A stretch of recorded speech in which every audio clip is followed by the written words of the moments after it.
Welcome to the Growth Minded Accountant podcast, where our experts will share best practices on running your firm in the digital age.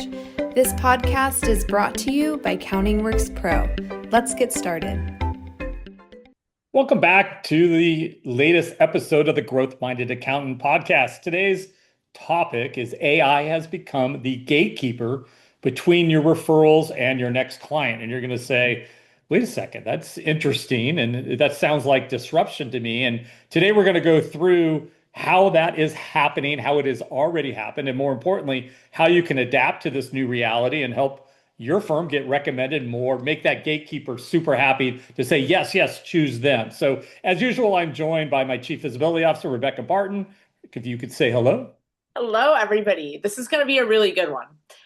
Yeah, so we're going to talk about a way that AI has already disrupted our space, okay? This is not a someday discussion. This is not when AI starts preparing tax returns, not when agents replace admin work, but this is right now. We've already seen this. We're seeing this in our large client base. We're seeing it daily, right?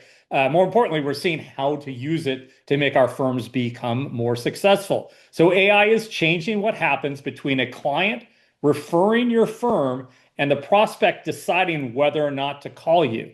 And that is the idea that I want to leave with you today. The referral still begins with a person, human to human, but AI now has become the gatekeeper, and we're going to show you how that happens, give you real life examples, and more importantly, how you can make that gatekeeper again refer you. So for decades, tax and accounting firms built their practices on referrals, right? We were in a word of mouth industry. A client told a friend, hey, you should call my CPA, or an attorney recommends your firm. Perhaps a financial advisor made an introduction. And in the old days, that referral often led directly to a phone call, right? Referral, pick up the phone, calling, thank you very much. That was it, right? There wasn't that much friction. There was not that many other stories about your firm or other sources of knowledge that could disrupt that. So today, it usually doesn't happen that way. So the person hears your name, but before they contact you, they actually search. They look at your website. Maybe they read your reviews. But more importantly, increasingly, they're just going straight to ChatGPT. Cut out the middleman Google. Let's go straight to ChatGPT or Gemini Answers or Perplexity, right? So does this firm really understand my situation? You also got to realize that these tools understand the user. So they know they're a realtor. They know they own a restaurant. They know they live in San Francisco, right? They're a high net worth person, right? Do they specialize in my industry? Those are the things it's going to be looking for. Are they the best fit? Who else should I consider? And that is the disruption. So AI now is standing between the referral and that phone call. And if AI cannot find enough evidence to validate your firm, that prospect may never contact you. And worse is you don't even know that, right? So the referral did not disappear. The referral funnel changed. And what's even scarier, that referral that started towards you probably ended up recommending another firm. So that is what we want to stop from happening. So Rebekah, when you hear what I just kind of threw out there, does it match what you think, your own personal experiences, how people are making decisions today? Absolutely, it does. Yeah. So even when someone we trust recommends a business in this day and age, almost everyone still validates it online. I have a good example of this. My best friend, who I trust more than anyone in the world, we've been best friends over 20 years. She recommended a new nail brand to me. We wear like these press-on nails, both of us. And 2 weeks ago, she was like, hey, I found this new nail brand. They've stayed on really well. You should try them. I totally trust her opinion of this brand, but the first thing I did, I do. I'm going to tell her to watch this, that she got a mention. But the very first thing I did was go to ChatGPT and look up that nail brand and see what it had to say about it. Even though I trusted it, entirely. And people do it with everything: restaurants, contractors, doctors, attorneys, accountants. So really, from the very smallest things like a set of press-on nails to the very biggest things like someone who's going to be handling your financial decisions so you can afford press-on nails, the AI systems are providing information, recommendations, and people want confirmation that what they've been told is actually accurate and that it is the right choice for them. And people trust AI. I think that's another thing we have to mention here. People trust their AI assistants. They trust ChatGPT. They trust Gemini, whatever their platform of choice is. It knows them very well most of the time. And they trust that it will tell them if that accountant or that CPA or that tax professional really is the right person for them. So the referral still matters, but it's not the only voice that's influencing the decision anymore when people go to actually pick up the phone or schedule an appointment. Yeah, I mean, another way to look at this, instead of visiting 5 websites that you found in the blue links and try to compare everything themselves, they can ask one question and get a summarized answer. So the referral still matters, but is no longer the only voice influencing the decision. And I think that's what's really important to understand. And I'm going to break it down even further. I think and I'm going to call it the 3 generations of the referral pipeline. And the first generation, which we're all used to and how most firms grew, is pure word of mouth. So call it referral 1.0 if you want. So your reputation was built offline, right? Clients referred friends, attorneys and financial advisors sent you business. People knew you in the community, right? If someone trusted the person making the introduction, that was usually enough. And then we moved into what I'm going to call referral 2.0, and that's really the Google era, the blue link era, right? So people still received a referral, but before calling you, they may have looked you up. They may have gone to Google and said, hey, let's look this person up. So your website actually mattered. Was it professional? Was it speaking to me, right?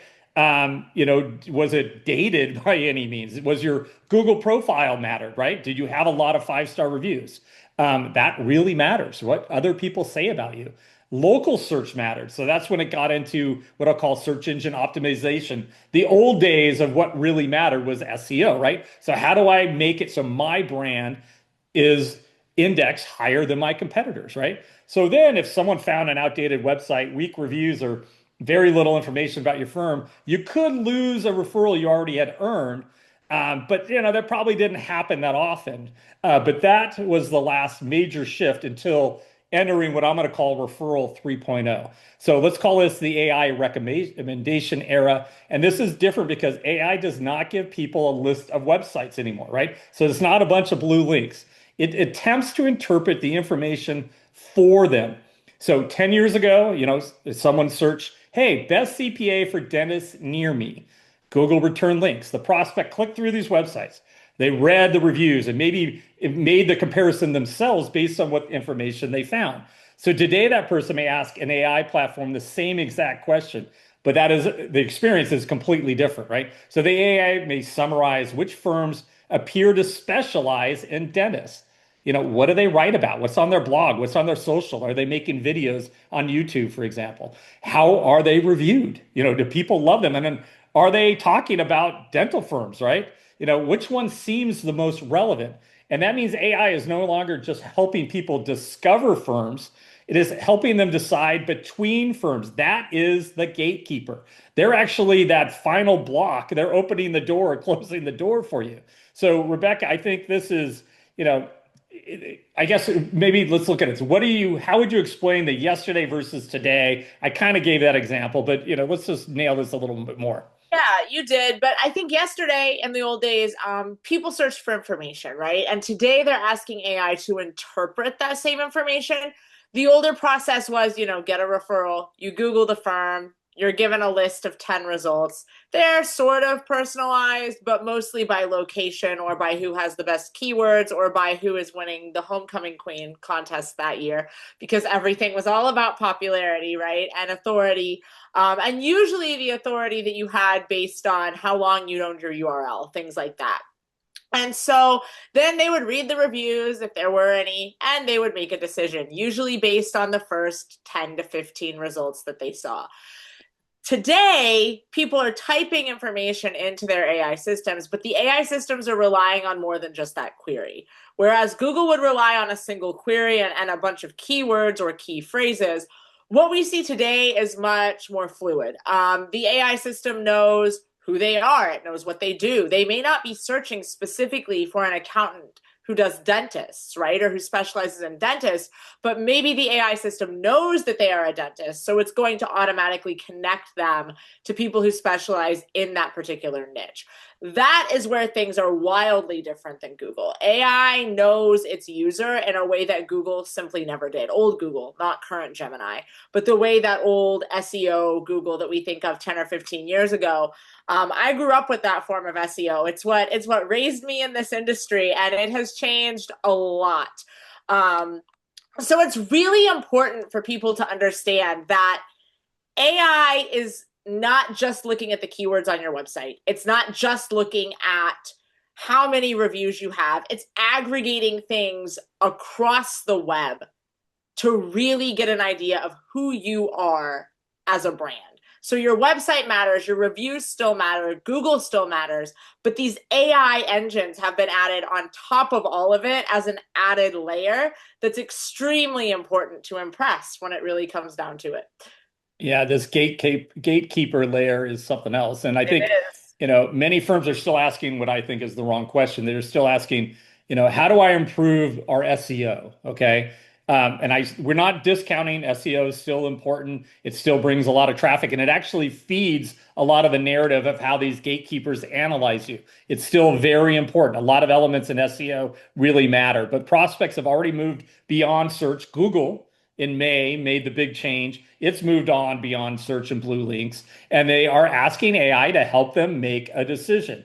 And I'll give a perfect example. I'm looking for a 409A. I wanted to manage our cap table. I want to clean up everything. So the old days, you could go to Google and I knew what Carta was, right? So today I went to ChatGPT. I typed in, hey, this is what I'm looking for. ChatGPT already knows the size of my firm. We have less than 40 shareholders. It knows our growth rates. It knows our vertical. It knows what we're trying to do. It knows our revenue, everything. It's like, no, I'm not going to take you to Carta. I actually recommend Pulley for you.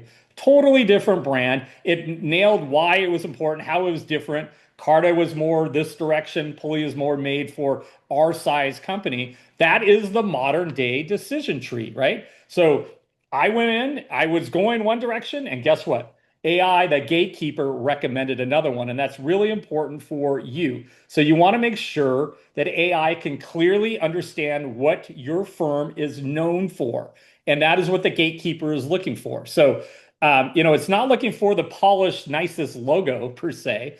It's looking for evidence, and this is really important. And this is why when we talk about geo, which is basically the SEO for these ChatGPT tools, it wants to see what you do, who you specialize in. Is there any proof to what you say? You can't fake it till you make it with AI. AI is going to go look at all those reviews. It's going to look at Reddit. It's going to look at the articles that you publish. If you're in the real estate vertical, for example, are they writing articles about cost segregation?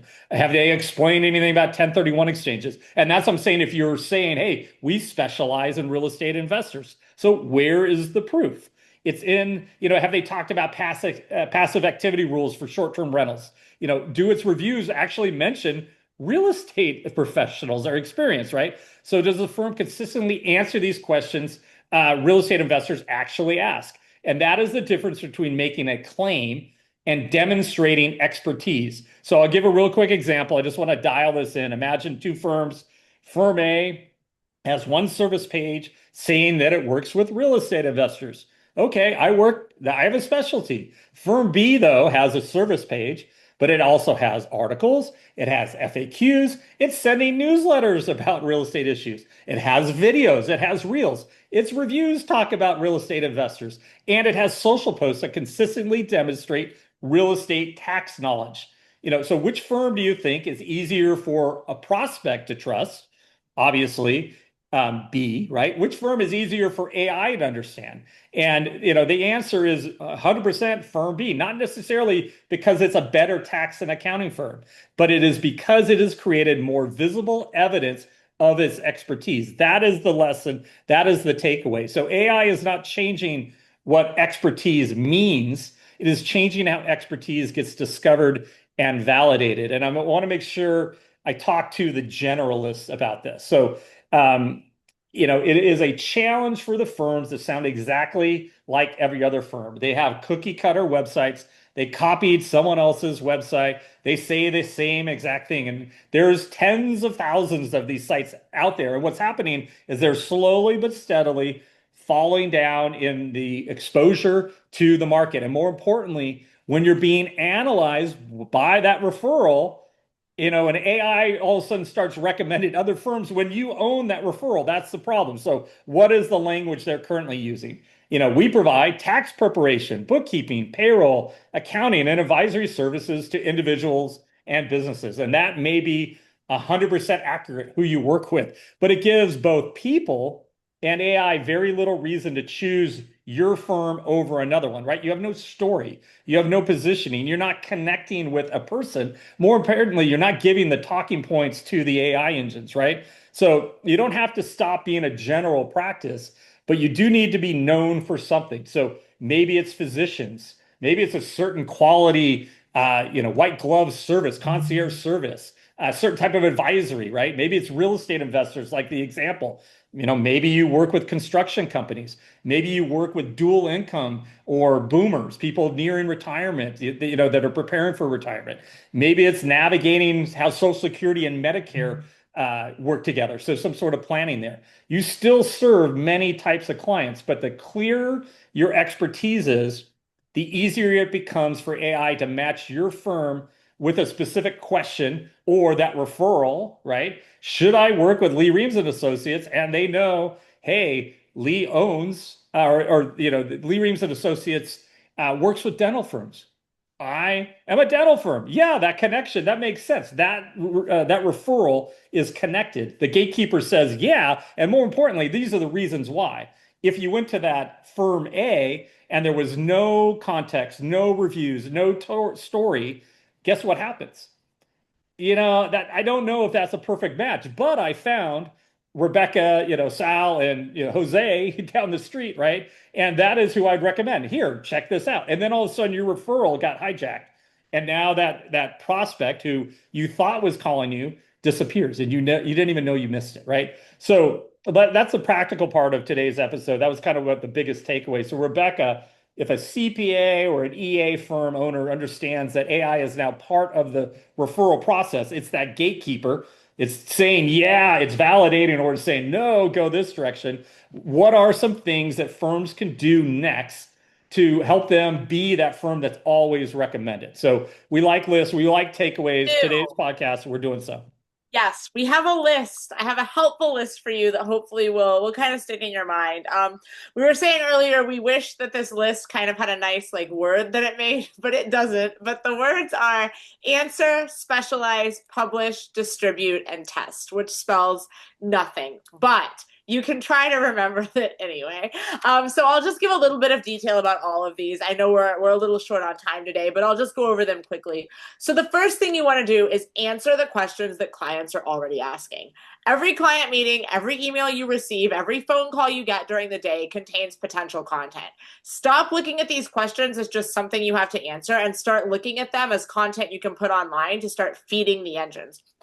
If you're already answering these questions, there's absolutely no reason you shouldn't be answering them in YouTube videos and Reels on Instagram and blog posts and FAQs on your website. All of those things are very important, and they can all play a role in establishing your expertise and what it is that you're good at, and in teaching these AI systems who your firm really is. So that is so easy. It's such low-hanging fruit. All you have to do is turn the questions you're already answering into questions that you're answering online.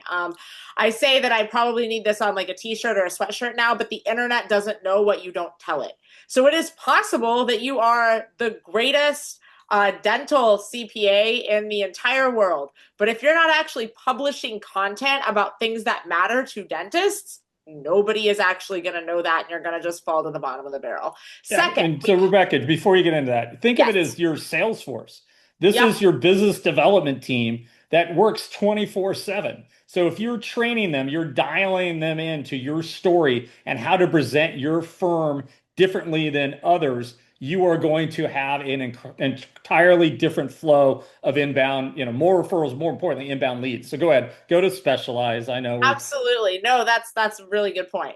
We already kind of went into specialize. You need to clearly communicate the industries, the client types, the planning areas where your firm has expertise and experience. This can also be a location. We didn't mention that earlier, but we have some firms that their town is their niche. The towns are too small, maybe 1 or 2,000 people, for them to have a clear niche specialty because there's only like one doctor. So that would not really, be a viable way for them to run a firm. But the local expertise and the fact that they are in those small communities, that is their niche. So that's another option. If you're saying, wow, I live somewhere that, there's not a lot of population and I can't really specialize because we don't have enough of any particular industry. So we're also not saying you have to turn away other business. You don't need to pigeonhole yourself, but you just need to make it easier for both prospects and AI to understand your strengths. Everyone has a strength and every firm has a strength. So don't be afraid to put it out there. Third, publish. Consistency matters more than volume, though you should not take 6 months off, right? We don't want to see you publish something and then half a year later you come back with another video or another blog post.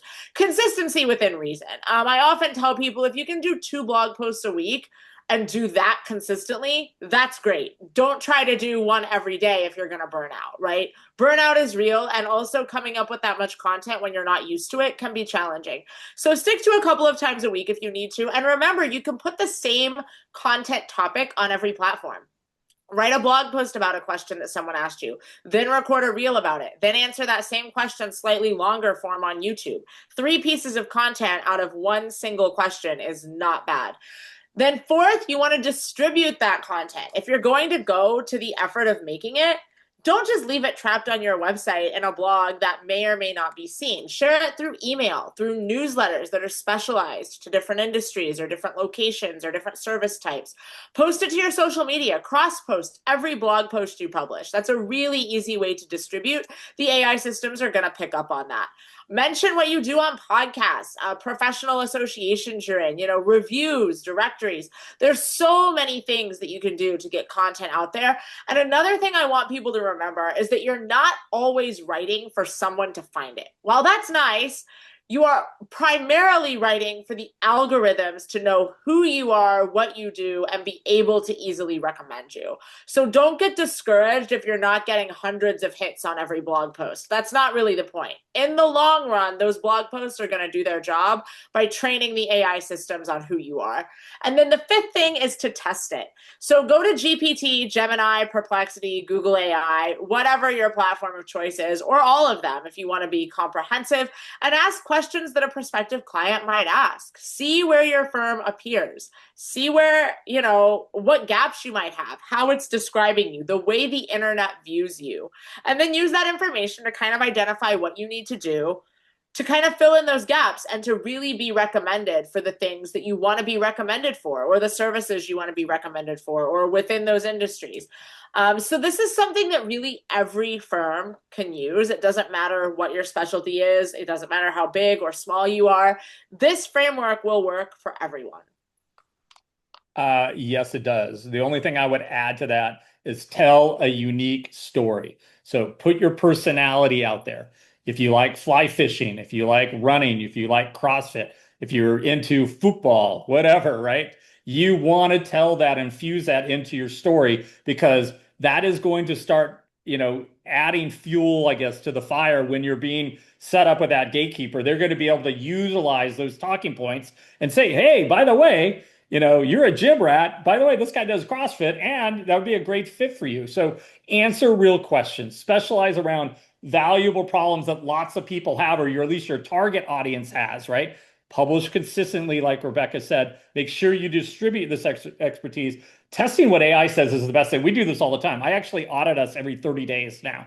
I look at, why is ChatGPT not looking at us as, whatever, and where are the holes that we have? And then we'll go in, iterate, create more content around that to make sure that we're shown in the best light possible. And this works. We tested ourselves. This does work. We're not just telling you to do this. This is a really great way to start getting recommended for the things you want to be recommended for. Like, we have seen it working in our own content. I think earlier, Lee, you were looking up something, and our podcast was actually, it popped up as an authority on that topic. So this is something we were recommended.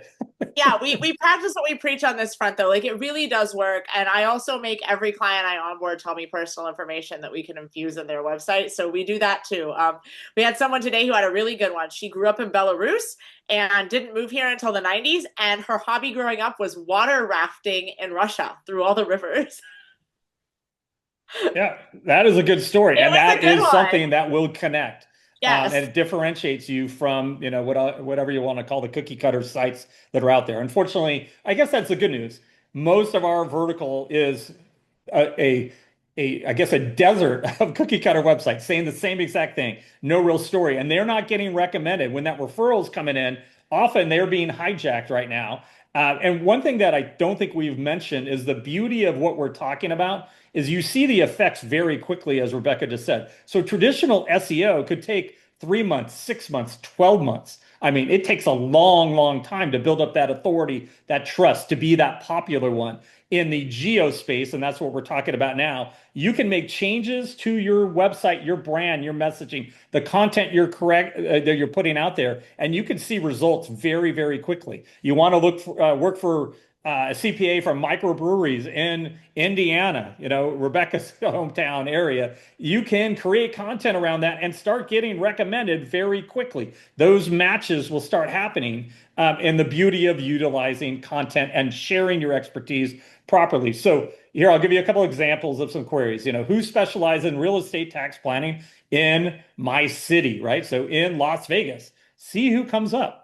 Do you think you should be beating them? What are their talking points? Why are they being recommended? Do they actually publish what it's like to work with them? Maybe they publish their rates. Maybe they say, here is the user experience. This is what we do. This is how we offer advisory services. Those tidbits will be the differentiator between the firm A that's being recommended, perhaps in your firm. Another example, who helps physicians with proactive tax planning? Or is your firm seeding the internet that you guys do advisory for physicians and giving actual examples? Are there reviews from physicians mentioning your firm? This is how the game works. Okay. Another example, which accounting firms work with construction companies? We can go on and on. But if your firm does not appear, this is not a panic situation, but this is time to pay attention, because there is a way to game. I'm not going to call it game the system. There's a way to properly earn your recommendation, right? Yes. And you want to make sure that that prospective client sees the best of you, if that makes sense. So I'm going to go back, Rebekah, and I'm going to talk about, actually, I'm going to hand this off to you. Let's go back to the whole referral gatekeeper concept that I'm talking about. So referral comes in, firms are probably tracking what they received. They know who called, they know who scheduled a meeting, but do you really know how many you're losing? So kind of explain a little bit about, again, kind of the game of how it worked and where we're going. Yeah, absolutely. So that's the scary part about AI, right? A little bit scary is that there is no way to track how many times you didn't get referred. So that's why positioning is important, because you want to be recommended to the people who fit your mold or who fit your target audience, right? So if someone receives your name, they look you up, they ask AI about your firm, and they don't find enough evidence, AI doesn't find enough evidence that you understand the situation that has been described to them by this user, they'll choose someone else. Well, they're going to be recommended. The gatekeeper is going to choose someone else. Exactly. The gatekeeper is going to choose someone else. That's it. It always makes me think of like the troll at the Billy Goat Gruff Bridge in the old fairy tale. Like, you just can't get through no matter what you do. But that's the reality of the situation. Now, on the flip side, if you're well positioned, it's easier than ever to get recommended, because AI doesn't care if you're Forbes. It doesn't care if you're NerdWallet. It doesn't care who you are. It cares that you are the one who's exhibiting expertise in whatever your chosen area is. So that's where kind of the silver lining in all of this is. And I don't want people to get scared off, because there is an absolutely massive opportunity here for small and medium-sized accounting and tax firms. but you've got to do the work. You've got to get your website up to snuff. You've got to be publishing. You've got to be posting consistently, and you've got to have a web footprint that extends beyond your website. Otherwise, the systems aren't really going to care who you are. So we call it invisible referral leakage, really. And I think it's happening a lot more than firms realize, because there's no way to know how many times someone in your city searched for an accounting professional and you didn't make the cut. Well, more importantly, yeah, you don't know how many people are referring you and they're not calling. And I think Exactly. that is kind of the role of modern marketing. It's not only attracting attention like the old days with SEO and links, Yeah. it's about reducing uncertainty. And that's why you telling the story starts doing that. A strong digital presence should confirm the recommendation the prospect already received. It should make them think, yes, this firm understands what I need. Cousin Sal was right on with this one, or whoever your friend with the nails or whatever, they nailed this one. But it should not make them wonder. It shouldn't make them have more doubt. I'm not sure this is the right fit. Or you don't want it to open up Pandora's box and show a bunch of other professionals that they didn't even know existed. So Absolutely. uncertainty almost always benefits the competitor that is easier to understand. So hopefully we've put this big idea out there. AI is already disrupting your referral flows. There's no question. We see it daily. We see it in our own subscriber base, and we're able to put fuel on top of this. So it's not just changing how work gets done, it's changing how clients choose who gets the work in the first place. Okay. So no one is saying referrals are dead. Okay. No one is saying relationships are less important. Trust is not going away, but the way trust gets validated has changed. So the referral may still begin with a person, cousin Sal, but AI has become the gatekeeper between that referral and someone picking up the phone and actually calling you. So you still earn the handshake in the real world, but today you also have to earn the verification in the digital one. And that's the firms that understand what has changed. They have an enormous opportunity. And if you're struggling right now, you start utilizing the 5 steps that we just did, you're going to become, you don't need to be an influencer. It's not that hard anymore to become established online, right? You simply need to make the expertise easier to find, easier to understand, and more importantly, to trust. That's where these social signals, what other people are saying about you, that's what AI is going out and saying, okay, this person says they're an expert in X. Let's verify. Trust but verify. And that's what AI is doing. And that's where it's looking for all these other signals. So you need to have that digital footprint. So before we wrap up, again, the takeaway I have is test for yourself. Go to ChatGPT or Gemini, whatever, and ask the same question your ideal clients would ask. You may want to do it for each one because obviously ChatGPT, Gemini, Perplexity, Claude, they may give different answers.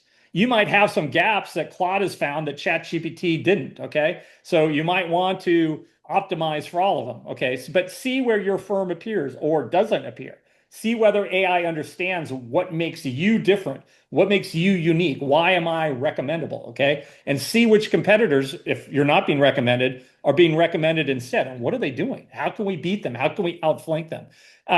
Because of this and what we've done, and I know some of this is a little bit complex, we created what I call a free digital blueprint assessment at CountingWorks. And my team, it's not just a bot that does this, but my team will go in and analyze your digital footprint, your authority, your online reputation, your content footprint, and visibility across today's landscape. And what we're going to do is we will come back to you with a full report.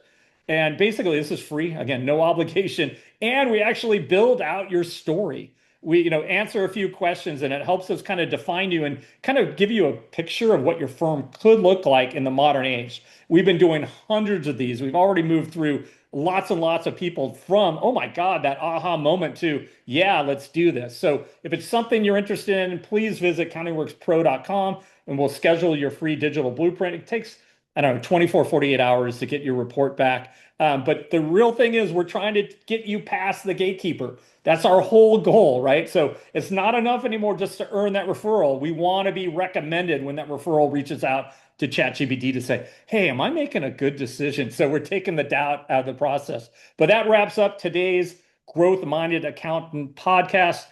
Next week, I'm actually going back Oh, yeah, I'm going to talk more about AI, but I'm going to give really good insights of what really matters to tax and accounting firms. I'll talk a little bit of prompting. I'll talk about data mining. I will talk about predictive advisory. I'll talk about soft advisory. So there's a lot of different ways that you can go about it, and it's kind of be kind of like a top level, but really valuable information.